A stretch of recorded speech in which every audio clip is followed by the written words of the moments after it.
It's story time again! Yay! Let's read another story from Dorothy Edwards' My Naughty Little Sister, a Treasury Collection. My naughty little sister makes a bottle tree. One day, when I was a little girl and my naughty little sister was a little girl, my naughty little sister got up very early one morning. And while my mother was cooking the breakfast, my naughty little sister went quietly out of the kitchen door and quietly up the garden path. Do you know why she went quietly like that? It was because she was up to mischief. She didn't stop to look at the flowers or the marrows or the runner beans, and she didn't put her fingers in the water tub. No, she went right along to the tool shed to find a trowel. You know what trowels are, of course, but my naughty little sister didn't. She called the trowel a digger. "Where is the digger?" said my naughty little sister to herself. Well, she found the trowel and she took it down the garden until she came to a very nice place in the big flower bed.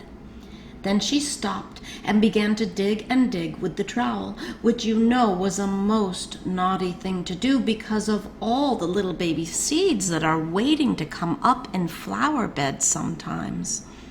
Shall I tell you why my naughty little sister dug that hole? All right, I will. It was because she wanted to plant a brown, shiny acorn.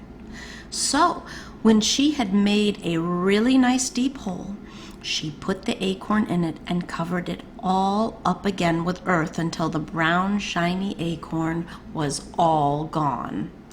Then my naughty little sister got a stone and a leaf and a stick, and she put them on top of the hole so that she could remember where the acorn was. And then she went indoors to have her hands washed for breakfast. She didn't tell me or my mother or anyone about the acorn. She kept it for her secret. Well, now, my naughty little sister kept going down the garden all that day to look at the stone, the leaf, and the stick on top of her acorn hole.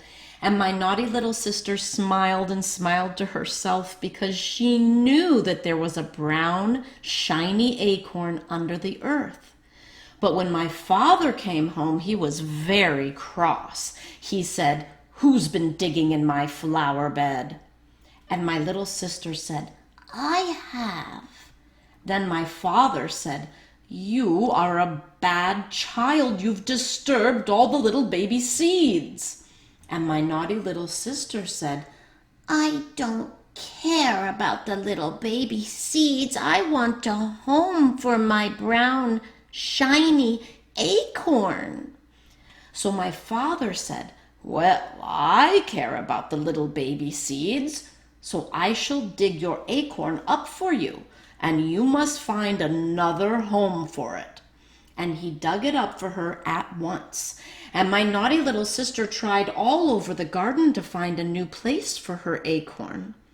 But there were beans and marrows and potatoes and lettuce and tomatoes and roses and spinach and radishes and no room at all for the acorn.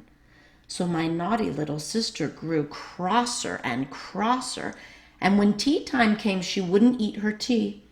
Aren't you glad you don't show off like that? Then my mother said, "Now don't be miserable. Eat up your tea and you shall help me to plant your acorn in a bottle full of water." So my naughty little sister ate her tea after all, and then my mother, who was a clever woman, filled a bottle with water and showed my naughty little sister how to put the acorn in the top of the bottle. Shall I tell you how she did it in case you want to try? Well, now, my naughty little sister put the pointy end of the acorn into the water and left the bottom of the acorn sticking out of the top. The bottom end, you know, is the end that sits in the little cup when it's on the tree. "Now," said my mother, "you can watch its little root grow in the water." My naughty little sister had to put her acorn in lots of bottles of water because the bottles were always getting broken as she put them in such funny places. She put them on the kitchen windowsill where the cat walked, and on the side of the bath, and inside the bookcase until my mother said, "We'll put it on top of the cupboard, and I will get it down for you to see every morning after breakfast." Then at last the little root began to grow. It pushed down, down into the bottle of water, and it made lots of other little roots that looked just like whitey fingers, and my naughty little sister was pleased as pleased. Then one day a little shoot came out of the top of the acorn and broke all the brownie outside off. And on this little shoot were 2 tiny baby leaves. And the baby leaves grew and grew, and my mother said, "That little shoot will be a big tree one day." My naughty little sister was very pleased. When she was pleased, she danced and danced, so you can just guess how she danced to think of her acorn growing into a tree. "Oh," she said, "when it's a tree, we can put a swing on it, and I can swing indoors on my very own tree." But my mother said, "Oh no, I'm afraid it won't like being indoors very much now. It will want to grow out under the sky." Then my naughty little sister had a good idea. And now this is a good thing about my little sister. She had a very kind thought about her little tree. She said, "I know.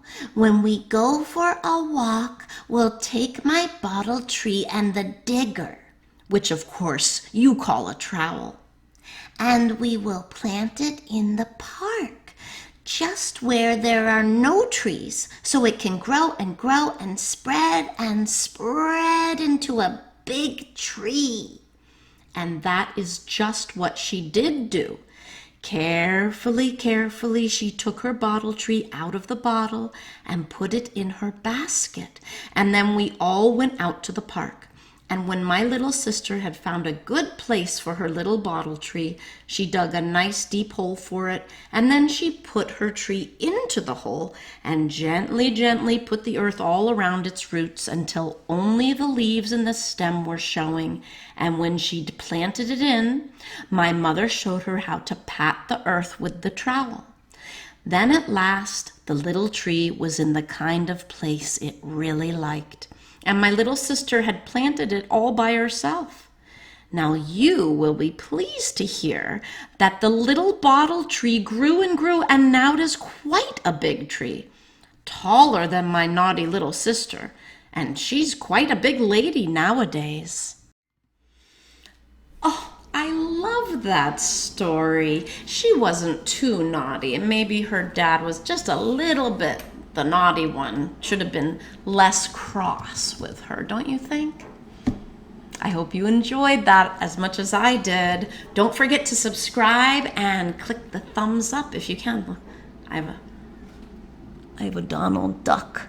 I was working in the garden. I got a blister, so now I have a Donald Duck Band-Aid.